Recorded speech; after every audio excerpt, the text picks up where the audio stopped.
Okay, hello everybody, and thank you for coming. Welcome to our Plunkett UK webinar, Tenant, Manager or Hybrid, what's the best model for your community pub? So what we're going to be doing in this webinar is we're going to hear first just a quick brush through overview of the Community Benefit Society model, which most community pubs that we work with have adopted. And we're going to be talking then through a tenanted model, a managed model, and what the opportunities and challenges are for each of these models. We know that pubs work equally well with either, depending on the pub and depending on the community and the need. We're going to be looking at what's common to both models. And then we're also going to be looking at what alternatives to those standard models there are and what options you might want to think about that perhaps you haven't before. So where there might be a blend or where there might be a different way of setting up, we're going to be covering a little bit of that as well. And then, as I say, we're going to be doing a Q&A section towards the end to answer your questions. So do put them into the chat as we go along. And then we're going to be signposting you to some resources that Plunkett has as well. And we're scheduled to finish at 2 o'clock. We won't go over 2 o'clock. So rest assured, we're not going to keep you here for too much longer this afternoon. Thank you for joining. Okay, so I think what I'll do now is just hand over to David Miskin, my co-host, who is one of our specialist pub advisors. Thanks, David. Brilliant. Thank you, Diane. Can everyone hear me okay? Thumbs up or a wave. Brilliant. Thank you. Thanks, Diane, could you flip to the next slide? Brilliant. Thank you. So we've been very, well, it's Hannah's been very thorough in terms of our timing today, and we have to stick to the timing. We've got lots to get through. I'm going to talk to you for 2 minutes about community benefit societies. I know there's a mixture of people on the webinar today. Some of you, I believe, are already trading as pubs, and certainly some of you are already registered as community benefit societies, or CBSs for short. But if you're not, and you're considering it, a very quick overview. So what is a community benefit society? It's a form of incorporation. A community benefit society is registered with the FCA, the Financial Conduct Authority. It is the form that's favoured by Plunkett UK. We think it's the right model for community businesses in general and for community pubs. Something like 2/3 of community pubs out there at the moment are community benefit societies. So it's a form of incorporation that's democratic. So there's one member, one vote. Because you're incorporated, it means that you are a legal entity and your liability is limited, both for directors or members of the management committee and for shareholders, limited to the value of your shares. It's a very useful vehicle for raising funds. So if you want to buy an asset in your village, a pub, it means you can raise funds raise capital via the sale of community shares, whereas you can't do that. Certainly can't do it as easily if you were a KIC or if you were a different form of legal entity. There is something called an asset lock in a community benefit society, or most community benefit societies, and certainly if you choose Plunkett's model rules, and it means that if the business was ever to wind up, once you've paid off all of your creditors, then any funds that remain have to go towards the benefit of the community. And normally that means transferring them to another organisation that's set up for the benefit of the community. And it also means that any profits you make have to be for the benefit of the community. And there is the option to pay your members interest on their shares. You can't pay a dividend, you can pay interest. Generally speaking, within your rules or in your share offer document, you would state as a pub that you won't pay shares until after you've traded for 3 years, just to protect the financial viability of the business. So, yeah, in a nutshell, that's what a community benefit society is.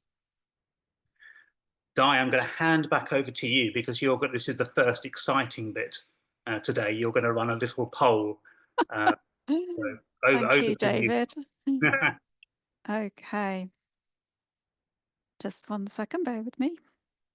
Okay, so we've got a little poll, which is simply one question. And this is going to come up on your screens right now. So if you could vote as how you're feeling right now about which type of model do you think you're going to prefer, or whether you're not sure. We'll have a look at what comes in.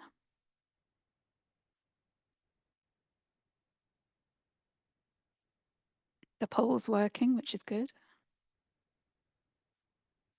Diane, while people are voting, can I ask my fun Yes. quiz question? Yes.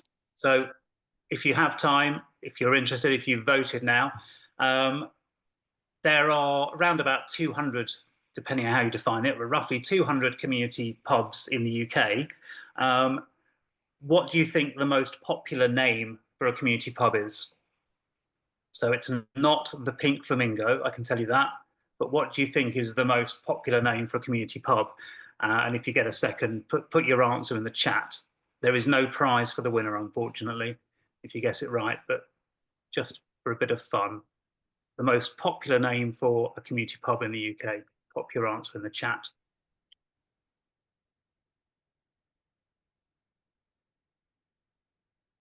Okay, we've got some people suggesting the White Lion, the Red Lion, another Red Lion. King's Arms, that's a popular one. I think these were all the ones that I said when you asked me this question, David.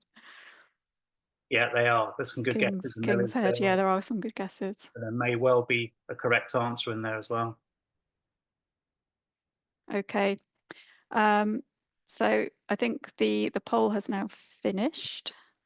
Do you want to reveal the answer to your question first, and then I'll share the results of the poll? Yeah, so the answer to the question was the Red Lion. So those that put the red line in the chat, well done. You're well absolutely done. saying who put the Red Lion? Yeah, Helen, well done. Sheena, well done. Yeah, Yeah. both right. It is the Red Lion. Yeah, the others were good guesses, though. There are a lot of the others too. Okay, so the poll results I'm sharing, and the result, unless you can see it in another way, is that 42% of you have said tenanted model, 33% have said managed, and interestingly, a quarter of you, 25%, have said that you're not sure, which is why you're here, right? So that's good. Thank you very much. I will now move back on to David. I think you're going to go through the tenanted model for us now. Brilliant. Yes, I am. Di, thank you. If you could go on to the next slide, would be great. Oh, that's... There we go. So this is just a holding slide, just to show that tenants are always happy and smiling. Always, 24 hours a day. Okay, so yeah, I'm just going to talk for a few minutes about one of the options. I know some of you are, I believe, from the list I've seen, already trading as pubs, and you will have either a tenant or a manager, or maybe a hybrid model. But for those that don't, just to give an overview of what the different options are. So we're kicking off with the tenanted model. And I think around about 50% of community pubs out there, so around about 100 pubs, have a tenant. So what does this mean, a tenanted model? It's generally in broad terms, there are probably two options, and the most popular is the tenancy model, which is normally short term, so typically 3 to 5 years. 5 years is very common in terms of a term. But there is the option for what's generally called a lease agreement, which usually has a lot longer term, so typically 10 to 15 years. There is always a written agreement with either the tenant or the leaseholder, which defines the nature of the relationship. And this is absolutely key, the terms of that written agreement, and which of the parties, the community benefit society or the community group or the tenant or the leaseholder, is responsible for what. Di, if you could go on to the next slide.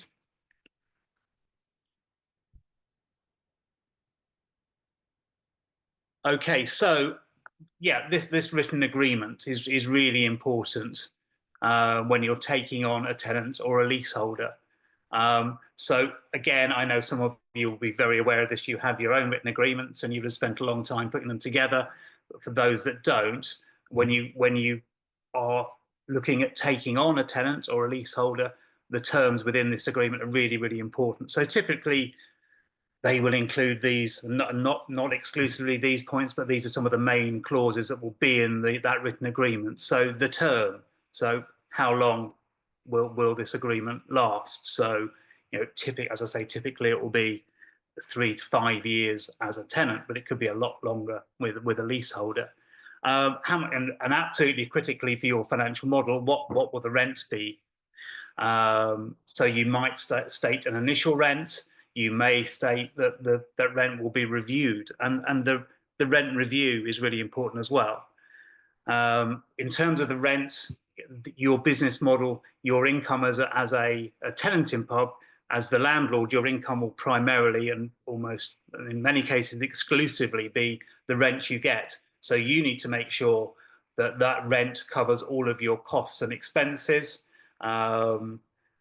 But also it needs to be an attractive rent for a tenant, and an amount of money that they can afford, that will give them at least an income, and hopefully for them some profit at the end of the day, and give them an incentive to run the club in a professional and a successful manner.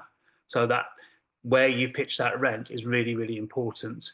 And the rent reviews are really important. So how frequent will they be?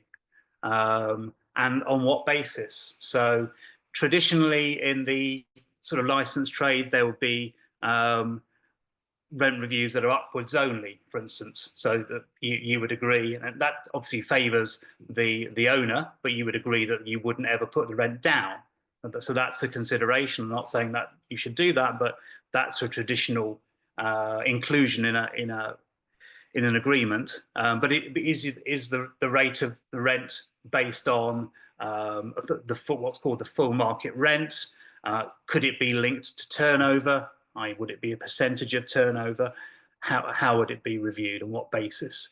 Would there be any break clauses in the agreement? And kind of hand in hand in that, would you allow your tenant or your leaseholder to reassign the lease or the tenancy, or would you allow any subletting? So could they, if you like, sublet an element or all of the tenancy? The repairing obligation. So who is responsible for repairing what? Internal fixtures and fittings and the building. And that goes hand in hand with who is responsible for ensuring what elements. So again, just in very broad terms, tenancy agreements, it tends to be the tenant is responsible and will ensure the fixtures and fittings and the internals.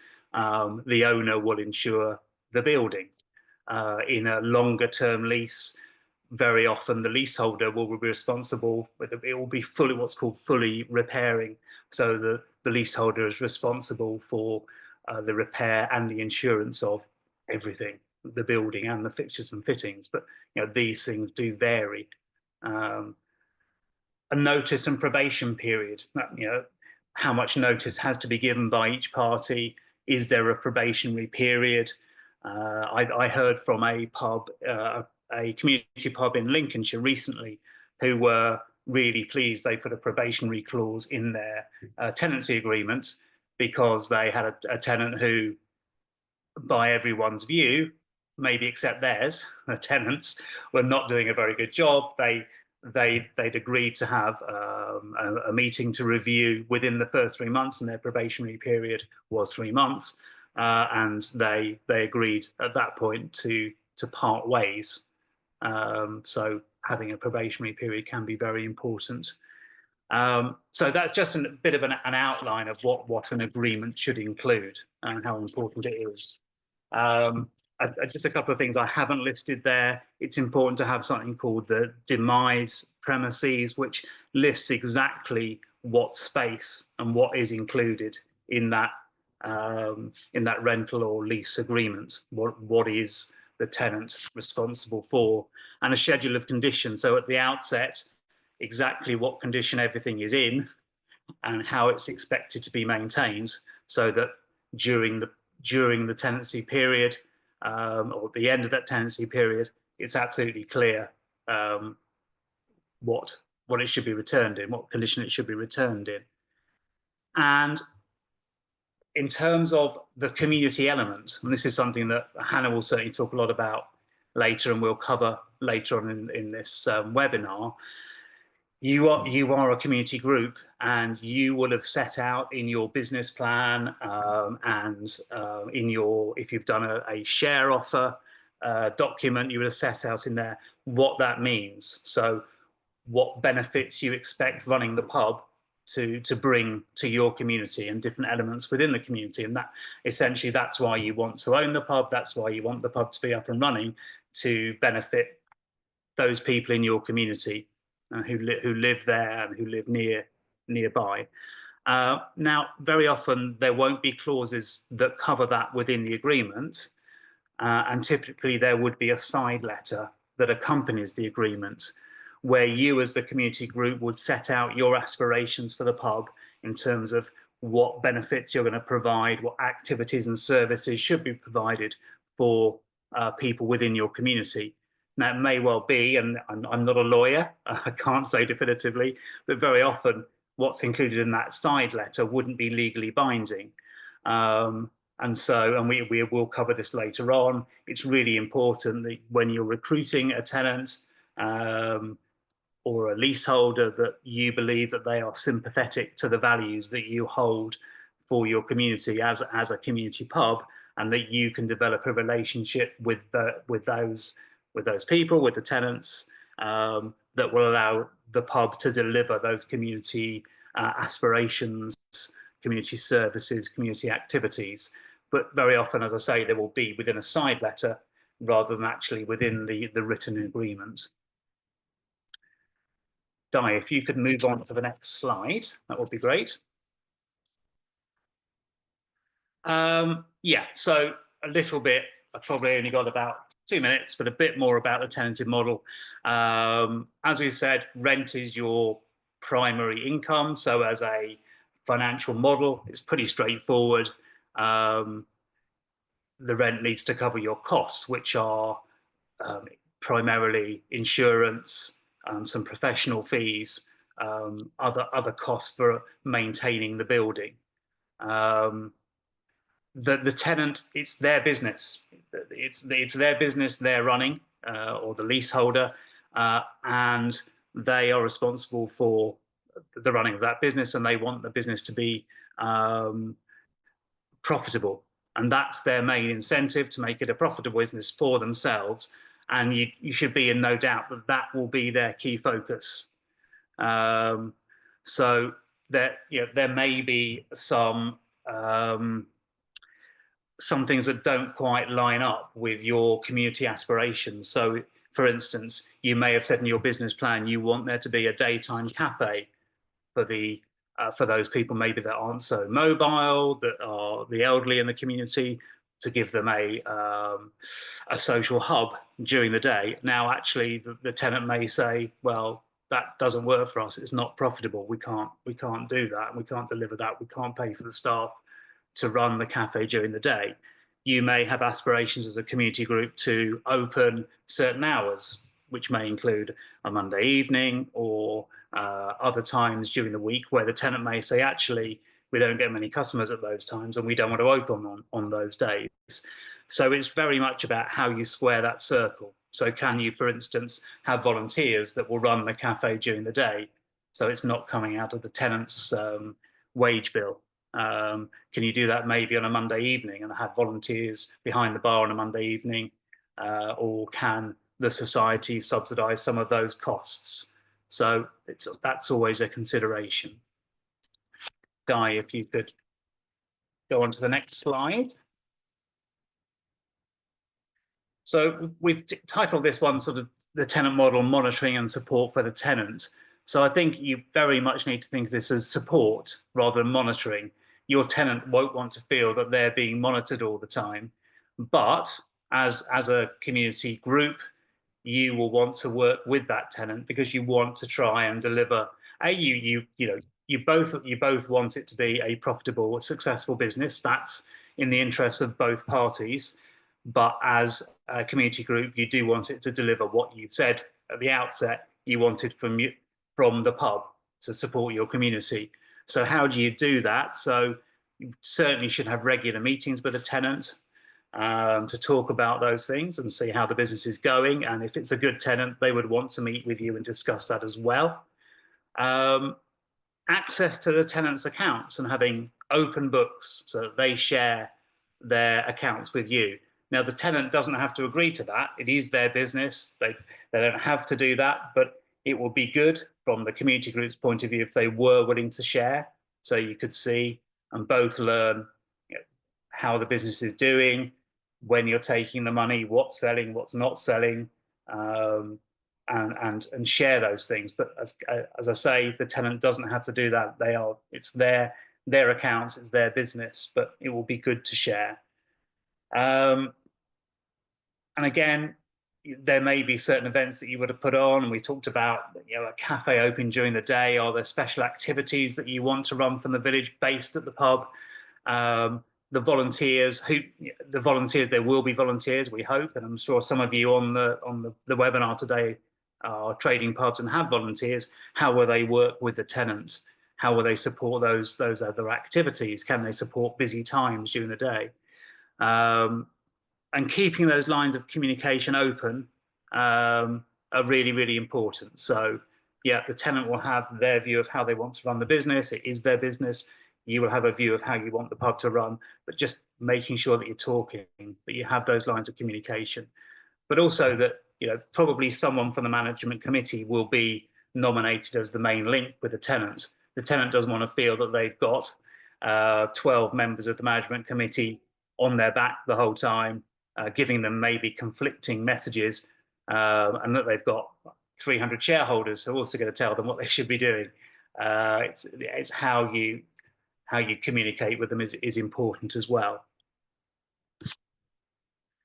So that's a bit of an overview of the tenanted model. Hannah now is going to talk about the managed model. Hi there. So I'm Hannah Nadeem. I asked for a picture at the front of this, and I'm not sure that people are looking sufficiently stressed enough, but it was a picture because I've been in the same position, a management committee meeting very, very regularly, taking quite difficult decisions and probably getting quite stressed at times because it is absolutely hard work. And I wanted that picture to reflect that, which is people get involved and people, but also enjoying what they're doing and enjoying the fact that they're doing something in their community. So let's go to the first slide.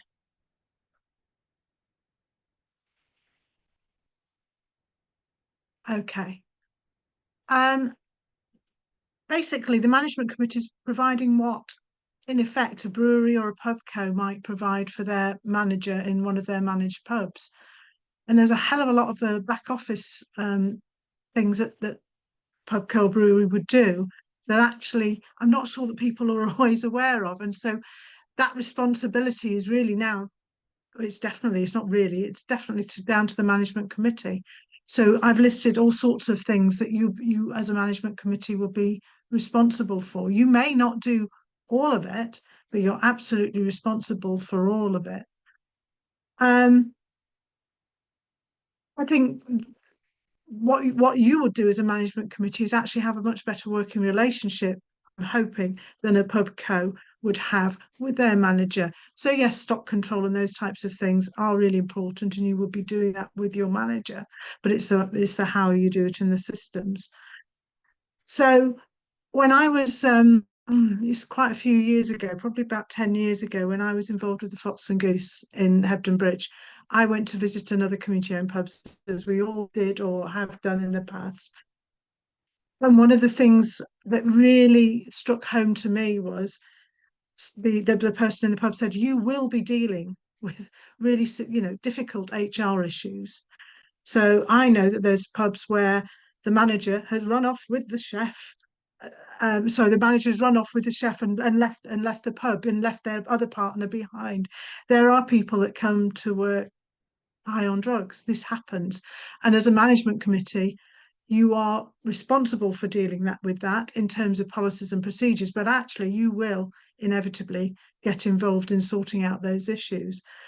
And you need to understand those things will happen. And I was a bit shocked 10 years ago thinking, do I really want to do this? I used to do it at work for free. Do I do it at work paid? Do I really want to do this for free? But that is the reality, particularly around the HR stuff, but things like health and safety in the building, all the processes behind that. I've listed them there. I'm not going to say them all.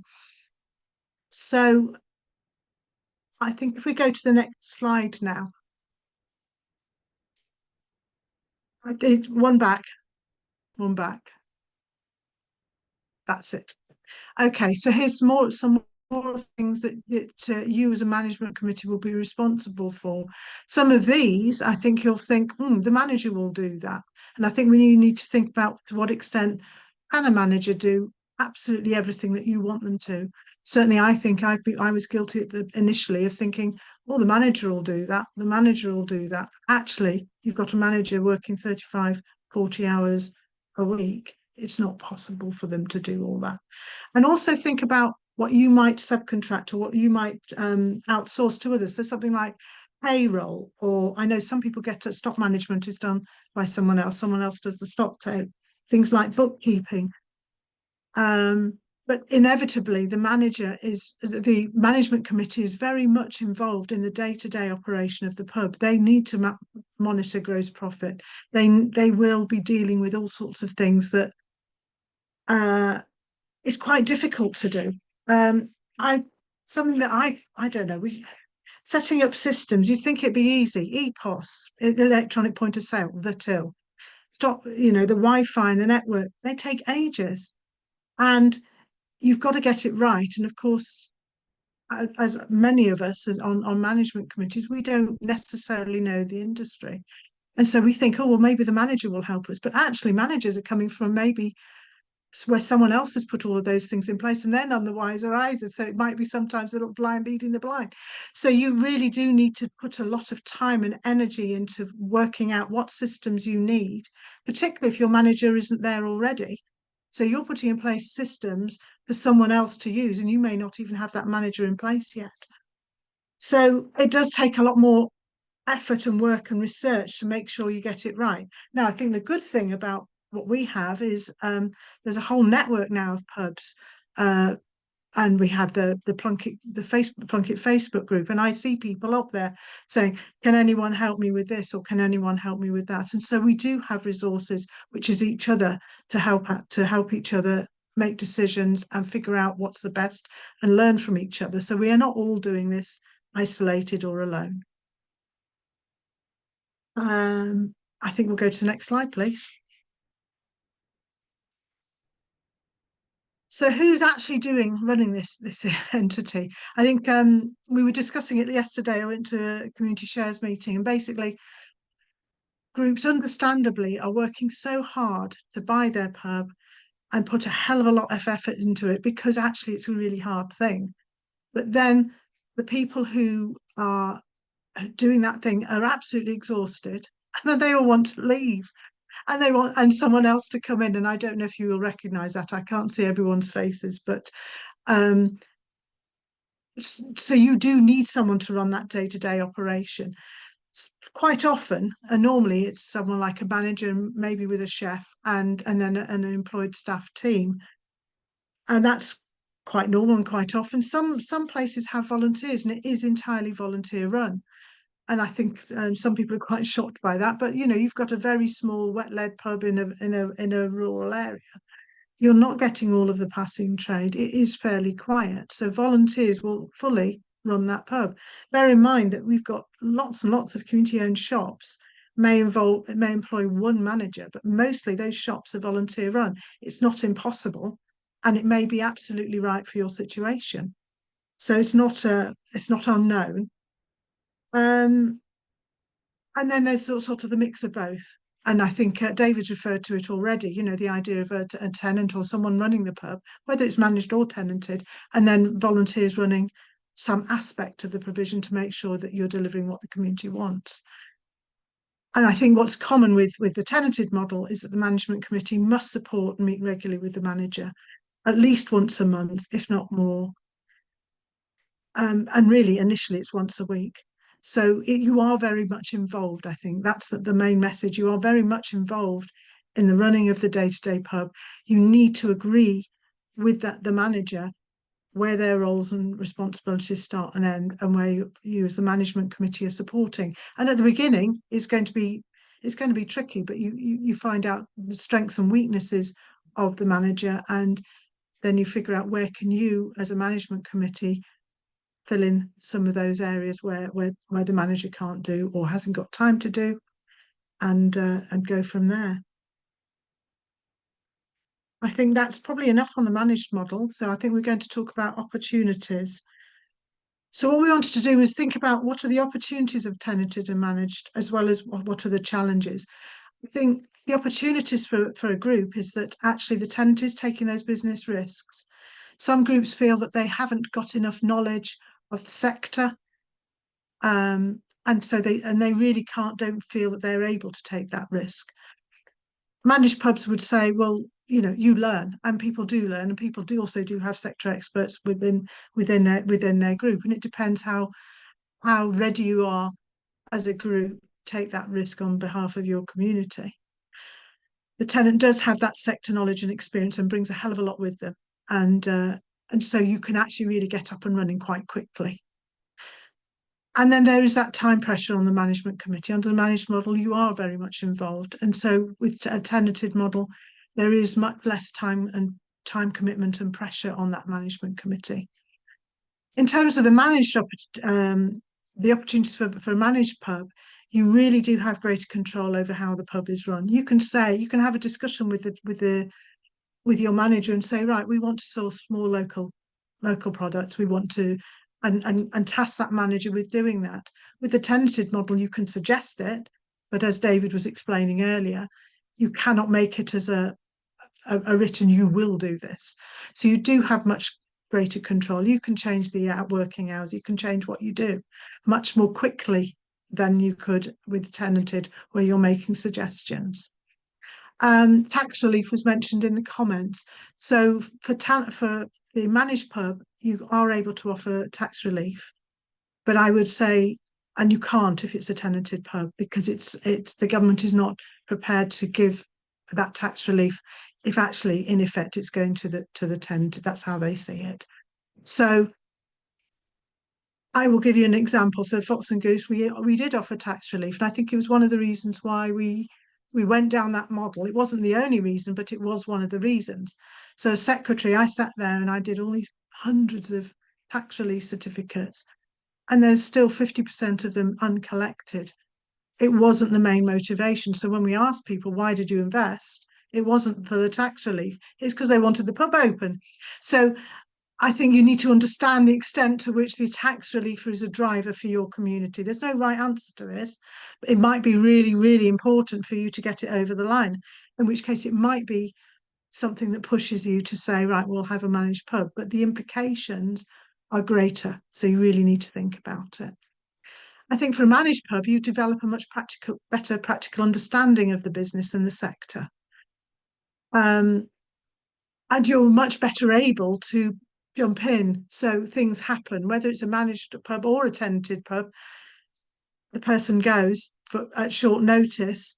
If you are managing that pub, you are much better able to jump in and do something. I know the George and Dragon in Hudswell suddenly had their tenant left really suddenly, and as a group they got together as volunteers. They had to buy a coach, and they got it up and running really quickly. And when I spoke to them, they did understand their pub a lot better. They went back to going to becoming a tenanted pub, but they understood their sector, what they were offering, what was going on, hell of a lot better than under the tenanted model. So I'm sure they wouldn't have wanted that stress, but there you go. Okay, shall we go down to the challenges? David. Brilliant. Thank you, Hannah. So this is very much the flip side of what Hannah's just been talking about.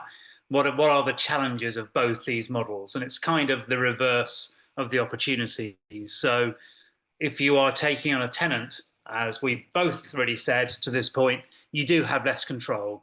Yeah, there are mechanisms you can put in place. There are ways of working with the tenant, but ultimately it's the tenant that's running the business. So you will have less control. As Hannah has just said, essentially, if you take a tenant on and you run with a tenant, no, you can't qualify for SEIS or EIS. It's very much about the risk, exposure to risk, and you're not taking the risk, the tenant is, so you wouldn't qualify. Now, that may not be important to you, and if you're running a share offer, it might not be important to those people that are looking to buy shares, but it may be as an important consideration. But you need to understand that first. So yeah, where the pub's been closed for some time, it's very often the case now that pubs are closed for a while. The owner, or it's a pub co, what they're looking for is to get a good, an inflated price for the pub on the basis that it's going to be converted into houses. But if it has been closed for a long time, it's not necessarily an attractive proposition for that tenant. There are no management accounts to look at. It's run down. Customers have gone and they've gone elsewhere. So that can count against you if you're looking for a tenant. My feeling at the moment is that it's really difficult, and we'll come to this in a moment, to actually get a tenant and get a good tenant. I think there are far more pubs out there looking for tenants than there are good tenants available to run them. So it's a competitive business. So that can definitely be a challenge. And if we're looking at the managed model, what are the challenges there? Again, very much the flip side of what Hannah was just saying. The management committee, and not just the manager and the staff, need to have an awful lot of knowledge and experience to run the pub on the managed model. You're not just going to be relying on your manager to do everything. So the management committee, as Hannah's already said, will have to get involved in the payroll, staffing, finance, bookkeeping, stocking, repairs and maintenance, your EPOS system, other systems, etc., etc. Yeah, there's going to be a lot to do. Very often, the management committee won't have that knowledge, that experience, that capacity to deliver that. And very often, as it says there will be a steep learning curve and balls will be dropped and you're not going to do everything right. And yes, the time it takes for the management committee to deliver that work and the risk of burnout. And again, as Hannah's just said, a lot of the focus is on raising the money, buying the pub and getting over that hurdle, which is a huge challenge and takes a massive amount of effort and can't be underestimated. And very often there's a collective sigh of relief when you get there, but actually the job is only just beginning. You've got a pub to run, and those people that have done that huge piece of work to raise the money to buy the pub are potentially not going to have the capacity then to do everything they need to do to run that pub successfully on the managed model. There's that risk of burnout. Have groups considered the succession planning? Are there people available to step in and take on those roles on the management committee once those people have done that part of the job and bought the pub and maybe haven't got the capacity to go on after that?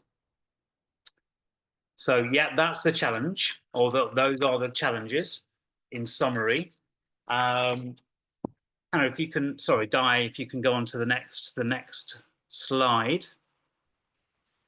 Now, although there are differences, and we've talked about the two different models and how they work, there's quite a bit actually that's in common for both models that you need to think about. Then they're not always so different.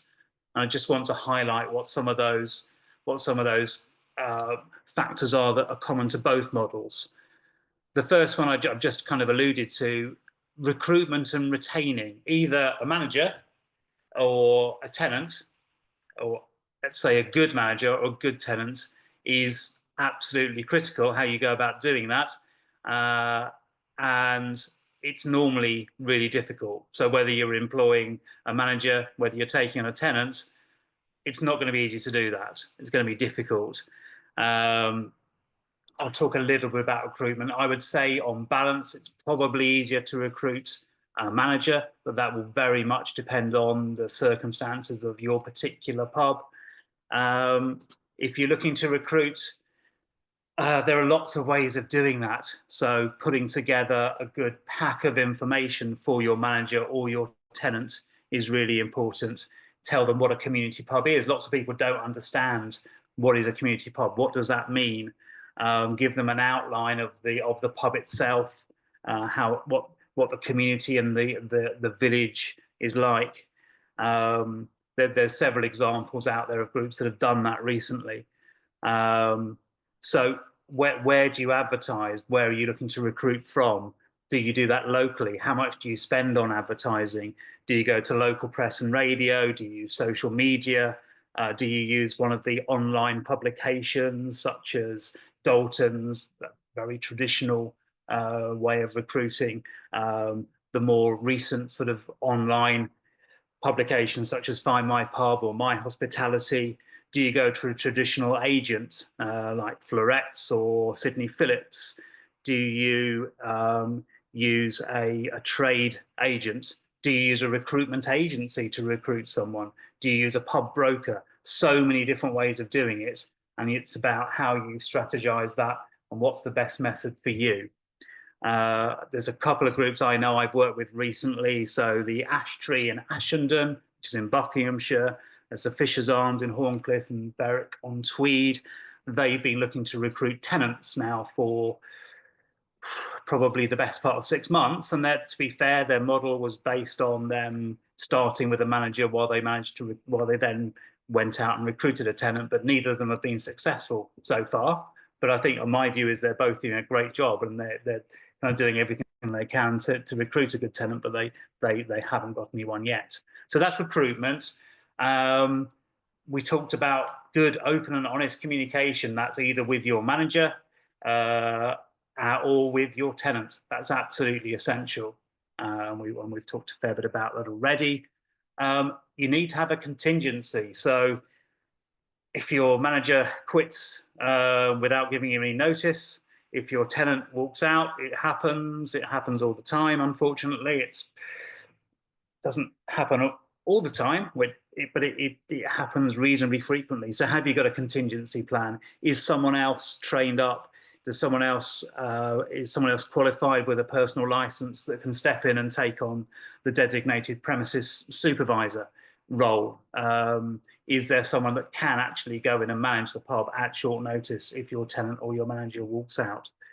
And finally, in either model, involving the community, involving your shareholder members, and making them feel involved, making sure they are involved and engaged and part of the decision-making process is really important, whether you have a tenant or whether you have a manager. We've said it's probably easier if you're a managed pub, but it's still really important.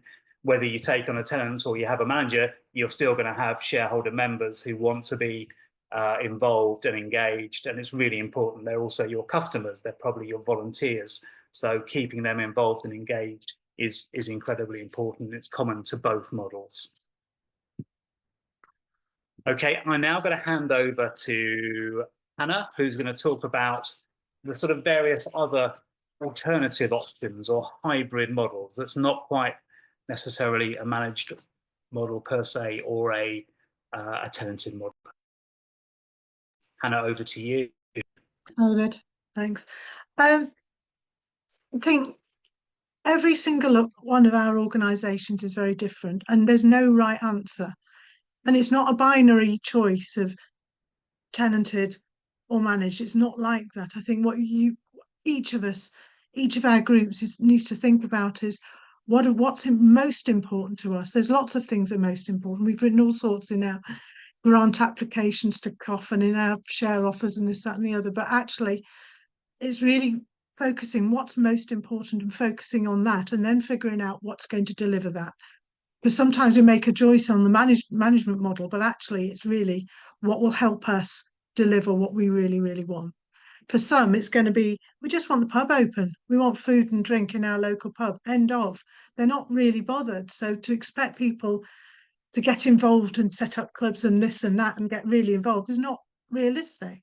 Whereas some might just say, well, we really want to do a hell of a lot in our community. I'm thinking of one pub in Wales, Ir Hwlwr, and they actually pay, and in their management team, they have somebody who's actually involved in community engagement. So it's a paid member of staff, not on the management committee, and that person organises children's art sessions, Welsh language, pay as you feel family kitchen. What I'm saying is that for them, that was really important. So important that in their business model, they actually employed someone to do that. And I think it's really thinking about what you want to do and what's most important for you. So in terms of how you might do things differently, we've alluded to some, but I'll go through them now. Really, it's about you could manage different aspects of the business by different groups or organisations. So I'm thinking particularly the Jog Inn at Belthorne. What they have is the pub is managed. They have a managed pub, but then they have a group of volunteers who run the cafe, but the restaurant delivery is by someone else completely local who leases the restaurant and delivers the restaurant offer for them. So they're splitting out what they can deal with and what they can't deal with, dependent on, because of their situation, what they want and what their management committee can deal with. So they're delivering what the community wants, but also not taking it all on. So restaurants and chefs and that whole side of things can be really tricky.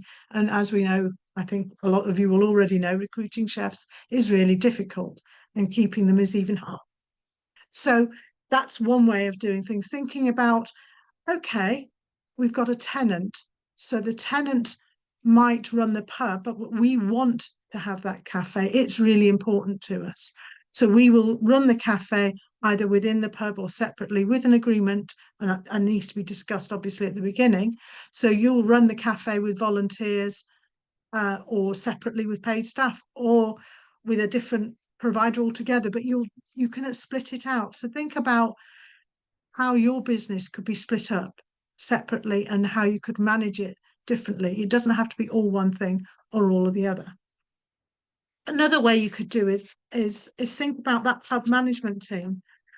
So I do think sometimes we expect a manager to be able to do everything and be good at everything, and we put a whole lot of stock on one person being able to do a hell of a lot. And they are good. And there are some fantastic pub managers out there, but we're not everything to everybody. And what you can achieve in 35, 45 hours a week is certainly not everything. So you might think, okay, let's strengthen the management team, have 2 managers with separate roles, have a management team or assistant managers, or make a management team rather than just a manager and then rely on that one person. And that also spreads the risk in terms of that person leaving as well. So something that I was thinking about was the Fox and Goose in Hebden Bridge has a business manager as well as a pub manager. So that business manager takes on a lot of the back office type things like payroll, like the financial procedures, and the working with the building. So whilst it's a managed pub, that business manager is actually managing some aspects that might be done by the pub manager, but also might be done by the management committee. So it shares the role across more than one. So it's not just all in with one person, but it also lessens the burden on the management committee. So it might be that you have a management committee really hasn't actually got the time, but has got, say, the the wherewithal to actually think about the strategies, but they just want someone to be able to do some of the work. That's where maybe a business manager or an assistant manager, or have two managers and think about splitting it in that way, or three managers or whatever.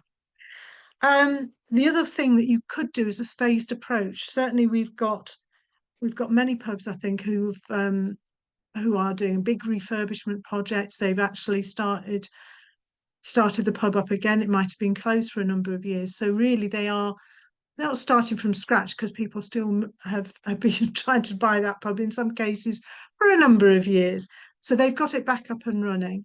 But it might be that actually they need some cash in their business. They cannot keep surviving without getting some cash in. So having a phased approach, which might involve, say, having just drinks only and a volunteer run bar, will get people in, get people involved, show that it's actually something's actually happening. Because I think sometimes months can go by and the community thinks, what's happening here? Is anything happening? And of course people are working really hard behind the scenes. So actually having a volunteer led wet led bar, maybe with a food van outside, gets people involved, gets some money coming in, more importantly. And then maybe some of the refurbishment would be done gradually. You don't have to do it all at once. I'm thinking of the Mardell Inn in Bampton, where they did exactly that. They had a phased opening, and I'm looking at my notes here just to remember. They set up all of their systems gradually, and then they employed a manager once. So they had a wet led bar, and then they were involving volunteers. They employed a manager, slowly put in place the things that they needed until they were ready to hand over the management to the manager, and then worked with the manager to develop the restaurant. And then eventually they ended up opening their accommodation. So they didn't try and do everything at the same time, which is really difficult anyway. But it does mean that they've got some money coming in earlier on. So that is another way of doing it. And then we're getting to really very different ways of thinking about things. I think sometimes we just adopt the sector. The hospitality sector says, well, this is how it's done. You look at the British Beer and Pub guide, and they just see one way of doing it. You have a tenant, you have a manager, that's it. But there are other ways of doing it. So you could have a group. You don't have to buy the building. You could lease a building or be the tenant in a building. You don't therefore need to raise as much money. So you might just so the group is actually raising sufficient funds in order to run that pub within someone else's building. You don't have to own it. I understand the reasons why you might, but actually it might just lessen the risk for the community in terms of financial risk, and actually you can run it within someone else's building. And finally, another way of doing it would be a workers' co-op. So a worker, you might have a group that's running. You might have it as a tenancy, and then the people set up a workers' co-op where they run, and they have the tenancy and they run the pub. So the workers' co-op is actually where everyone is working towards the same end. You don't have that hierarchical structure, but you do have people working collaboratively. And I know Co-ops UK will be very happy to work with people if they wanted, say, if a staff group wanted to actually move to a workers' co-op. So that is another way of doing things, which is a bit radical, I know. And there is one, the Wharf Chambers in Leeds is actually a workers' co-op set up in a members' organisation. So it is a way of running things.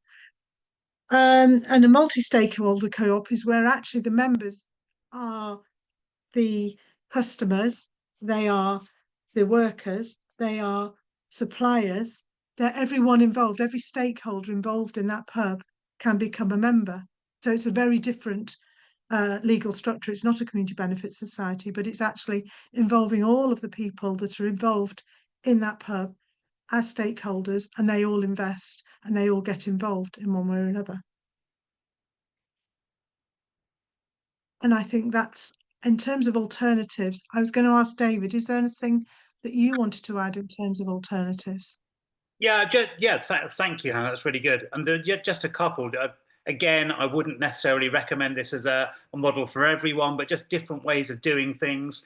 I'm working with one group in South Gloucestershire at the moment who now we know that there is no community ownership fund. We know there's not much grant funding out there at the moment. It's a major challenge for lots of groups looking to buy the pub. A group I'm working with are talking to the current owner. They can only do this with a cooperative owner, but their plan, they've just had a pledge campaign. They want to raise £1,000 in a share, sorry, £100,000 in a share offer.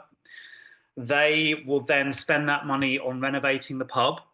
They will take a 3-year tenancy with the pub in agreement with the owner.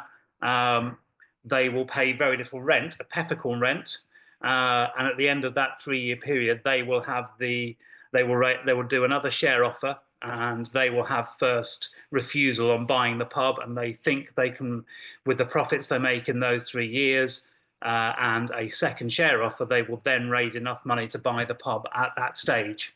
So they're going to be the tenant 3 years, then they're going to buy it, and they'll run it as a managed pub. That's their plan. So it's a bit of a wacky plan. It's an interesting plan, but it just shows there are many ways to skin the cat, if you like, different ways of doing things.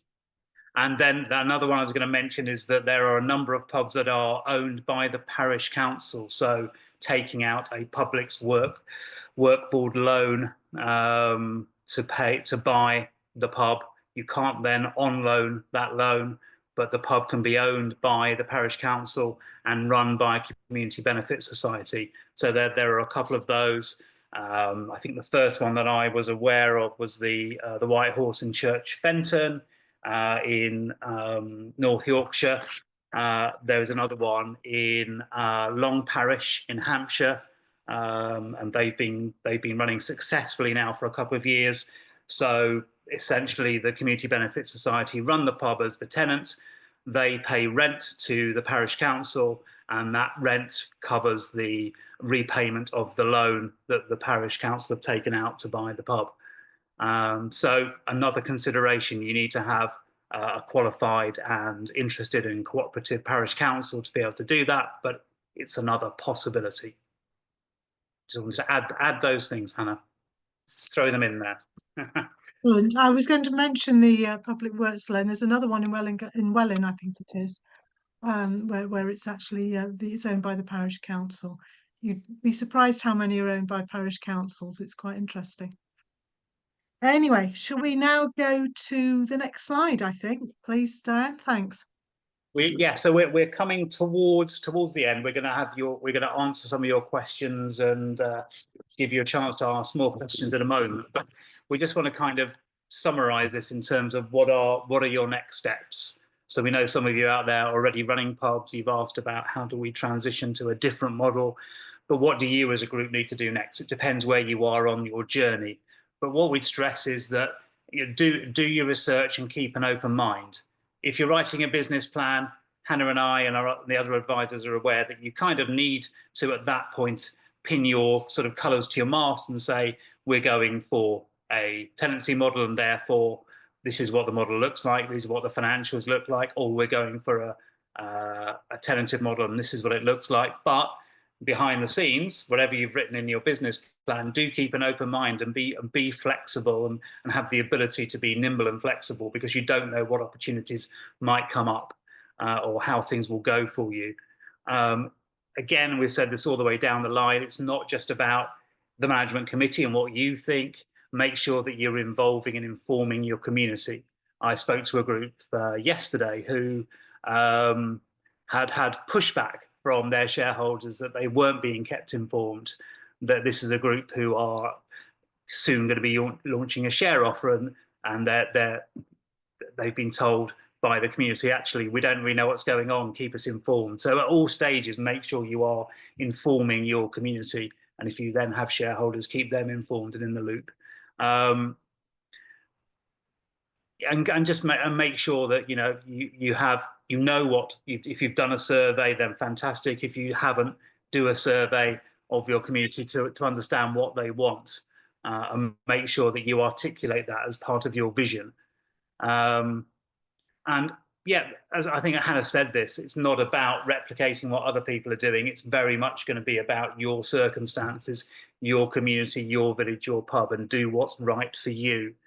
And yeah, you may start with a manager, you may start with a tenant, but yeah, you'll need to constantly monitor and evaluate how that's going. And if you need to switch and change your model or adapt your model, or in some way look to do things slightly differently, then do that. But you can't do that unless you're constantly monitoring how things are going. Yeah, and as it says there, be open to change. You know, if some of you may be, may have been trading for quite some while, and I'm sure you're all thinking, well, yeah, this is going great, and we're going to carry on. Or you may be thinking, actually, could we be doing things differently or better? Or circumstances may change where you are forced to make a change. So you just need to be, yeah, nimble, flexible, and open to change. Yeah, I think those should be your next steps, depending on, as I say, where you are on the journey. Hannah, did you want to add anything to that? No, I think I think we're probably at risk of repeating ourselves, and we really want to answer as many questions as we can in the chat, and there have been some coming through now. So I know Diane's been keeping an eye on what people have been asking, and maybe we could answer some of those questions now. And if you have more, please do put them in the chat, or of anything you need to add. Thanks, both of you. That was really, really, really informative. Thank you. So looking at the questions that we've got in, we've got quite a few about tax, but also around transitioning from one model to another. And one of them is actually combining both, really. We've got a question of how to transition from a self-managed model to a tenanted option. How does one go about doing that? And another, if you're looking to register for the Enterprise Investment Scheme tax relief for the shareholders, do you have to run how long do you have to run a managed model to secure the tax relief before potentially being sneaky and converting to a tenanted model? Should we tackle that sort of transition and combine tax questions first? Okay. David, please do jump in if there's anything you want to add. But in terms of tax relief, so the SITR was something that was an sort of enhanced tax relief, and that has been withdrawn. But the Enterprise Investment Scheme is something that's been running for a long time and is available to managed pubs. As I understand it, I think it's 3 years that you need to be trading, and that's trading, not just the society going, but actually trading before you can move to any other type of model. So there you've got your answer to that one. In terms of moving from managed to tenanted, I can see that could cause quite a lot of disturbance to the existing people who've been employed, should we say. So it would be obviously something that you'd want to discuss with the staff team first. There will be implications in terms of TUPE, and what's that? Transfer of, I can't remember what TUPE stands for. It's meaning that you transfer the employment status through to another organisation, because a tenant may or may not be able to take that on.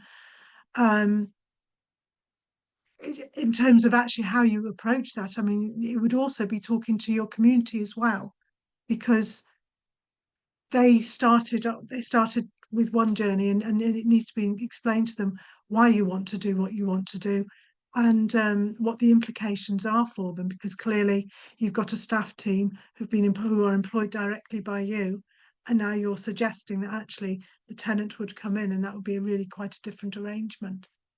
David, did you want to add anything to that about that approach? Just very quickly on the tax relief, Hannah, on the first point. So yeah, as you said, SITR doesn't exist anymore. The two tax relief schemes are the SEIS, the Seed Enterprise Investment Scheme, and EIS, which is the Enterprise Investment Scheme. So I think someone asked in the chat, how much relief do you get? SEIS is 50% income tax relief for those people that buy shares in a qualifying scheme. and EIS is 30% income tax relief for those buying shares in a qualifying scheme. The reason that potentially you could apply and be successful in applying for both schemes is that SEIS, I think, applies to the first £250,000 worth of investments, and EIS to anything more than 250,000. So some people could qualify for SEIS and others for EIS. So I just wanted to qualify that. Great. And of course, you need to be a taxpayer in order to get that tax relief. Yes, absolutely. Yes, you do. That's correct. Yeah.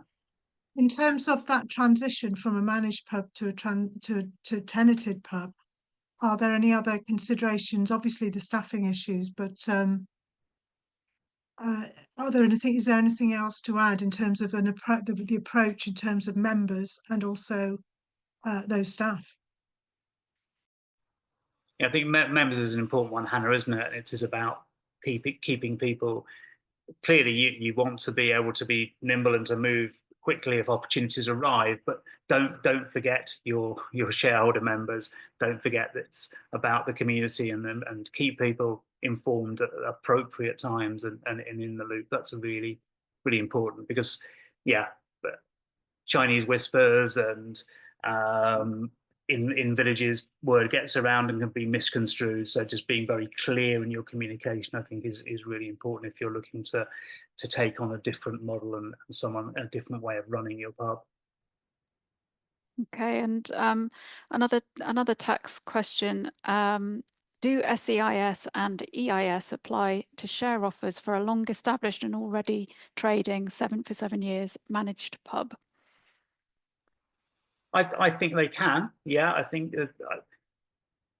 there's no reason, I don't think, why if you haven't applied previously, as long as there is risk, if you can prove there is risk to capital and you're managing, you don't have a tenant, I don't see why you couldn't go for advanced assurance. Hannah, do you see any reason why not? Yeah, I was thinking, it depends. Are we talking about it for a new share offer? I can see why you might do it, but for existing shareholders, retrospectively, I'm not sure. But David, maybe we could find something out a bit better for that one and get back to, is it Lee? Yeah. Oh, for new shareholders, certainly you'd have to show risk to capital, but it is possible. Yeah. Thanks, Lee. New shareholders, yeah, thank you. And can you expand on the comment that one can pay interest on shares but not dividends? What's the semantics there? Hannah, do you want to tackle that one? Yeah, sure. So it's the difference between a co-op society and a community benefit society. So a co-op society where you've got the people within that co-op, like the co-op retail society, they can get dividends, but that's within that organisation only. But a community benefit society is for the whole community benefit. So the interest that you are able to pay to shareholder members is seen very similar to the interest you might pay on a loan or a mortgage. So it's actually the cost that what you have to pay in order to get those shareholders to invest. So it's the minimum amount you need to pay shareholder members in order to get the investment that you need to do that thing which will benefit the society. So it's a bit more than semantics. It's the type of organisation that you are. So community benefit society, because of this thing about benefiting the community, it's not about benefiting members, which is the same reason some people come to me and say, oh, we'd like to do a members only discount. And I'm saying it's a community benefit society, not a member benefit society. That any discounts or something could be done to for everyone who lives in that area, if the geographical area, but not just for members. Great, thank you. We've had a question. Can you please expand on how the community group as a leaseholder may work? And we do. Yeah, yeah. Can I pick up on that? Yeah, I've worked with a couple of groups who are our leaseholders. There's one group in a place called Alhampton, which is in Somerset, who took up a 15-year lease in 2014. So far, it's going well. They did in there again. These are all this is all about negotiation and dealing with the owner. But they negotiated a lease agreement. They had, I think they had to raise about £50,000 in a share offer, which paid for some initial renovation and some fixtures and fittings. They pay a market rate of rent. But yeah, they are running the business successfully so far. I know another pub reopened a couple of miles away from them a couple of months ago, and they were worried about the competition. But so far it's going well. Yeah, they run it as the leaseholder, so they employ staff, they employ a manager, they employ a chef. The management committee are heavily involved as well, and do a fair bit of work on an ongoing basis. But no, it's a model that can work. It doesn't have the same security of tenure as actually owning the asset, and they obviously don't know what will happen at the end of those 15 years. I don't think there is a break clause in their agreement, so they should have that for at least 15 years. But so far, so good. That gives you a bit of an insight. Yeah, we've definitely had a few groups over the years that have started off as tenants, and as you said before, have gone on to purchase the freehold, and they've had an option to purchase written into their agreement, and that's worked quite well actually. Yeah. We did have a question related. Is it complicated to be a tenant and then sublease the pub itself? And I don't know if this was related to what you were saying, Hannah, about splitting up different parts of the pub. I'm not quite sure. I'm trying to think if that's been done, and I suppose it depends on the agreement that you've got, whether you could do that. But I suppose it is possible that you could have an agreement whereby you are, I think if I'm understanding this correctly, you are the tenant, but you want to sublet some aspect of the operation. I suppose it depends if that's in the agreement. I'm not entirely sure that I've answered the right question though, so do come Okay. back to us if we have. Yeah. If you have operating debts like a mortgage, leased equipment costs, any tenancy income needs to cover these. And we've had a comment that might make a tenancy less attractive. Somebody else has asked, can we give a shareholder benefit such as a free dinner once a year or a free beer night? I'm already regretting that I said that, but yeah. There's the community shares handbook, which actually would be really useful, Di, if we put out in a link when we finish the finance handbook and the community shares handbook. And there's a page about member benefits. So it's meant to be not substantive. So the things that you're saying sound like not a bad idea. It's not going to be swaying members to be a member or not a member. It's actually acknowledging that they have become members. So I think the other thing to think about though is that I have been with a society where actually there was this member versus non-member division within the pub, because the minimum share was quite high. It's something like £250. So some members of that community thought, I haven't got £250, and it created a division. So I'd be really careful about whether you really want to create a division between members and non-members. But generally speaking, in terms of sort of the legal thing, it's if it's a small benefit to a member, then it shouldn't be a problem. Shall I just pick up on the point about the operating debts, etc., in terms of the tenancy? Yes, I mean that potentially that yes, you're absolutely right. Those things can make a tenancy less attractive. From my point of view, it's in terms of recruiting a tenant, it's very much about stressing the upside of you being a community pub, and why that's a potentially or should be a good thing for your tenants. You've got the support of the community. They're absolutely behind the pub. There are shareholders who have a vested interest in the business succeeding. You've got those people that will be regular customers. You've got volunteers that can help you out. So there may be downsides. That will all come out. That it will be very much in terms of how you negotiate the terms of the tenancy, but stress the benefits of you being a community pub and what that means for the tenant would be my advice. Thank you. Yeah, and we've got a comment: tenants must understand the community and the ethos of the pub. Yeah, and that's the tricky balance, isn't it? I think we've got to the end of the questions in the chat. Thank you very much. And David, I think you were going to talk about some resources. Shall I go on to the next slide? Brilliant. Thanks, Di. So yeah, there's a whole load of resources that are available here, and these are links, and we're going to make these available, aren't we, Di, to everyone on the webinar. So these are all documents that are available for members. So those of you that are Plunkett members, then you can go onto the Plunkett website and access all of these documents. So there are documents you can print off and read. There are other webinars that cover similar ground and those related. So they're all listed there. For those of you that aren't Plunkett members, there's also some useful resources on the Plunkett website, plunkett.co.uk. And if you go onto plunkett.co.uk and from the drop-down menu look at essential resources, there's some useful stuff there on community pubs and also getting started as a community business. So yeah, even if you're not a member, you can join. This is not a plug, but it's money well spent. But also you can, as I say, go on the Plunkett website and look at some other documents. But those people that are members, yeah, there's a whole host of resources available there for you to look at.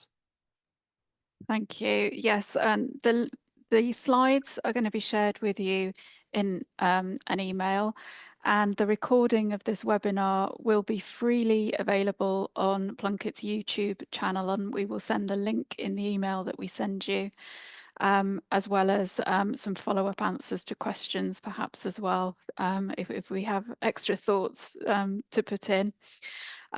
So I think if you're considering membership of Plunkett, then we'd be delighted to have you. You can pay by direct debit, which I think is something like £22 a month, rather than paying all at once, if that's better. But I think it's just remains to say thank you very much for joining us. Thank you to David and to Hannah for such a lot of brilliant information. And I hope this has been really, really useful. Do keep an eye on our upcoming events, and do sign up and join us when you can for anything that looks interesting to you. Thanks very much. Bye-bye.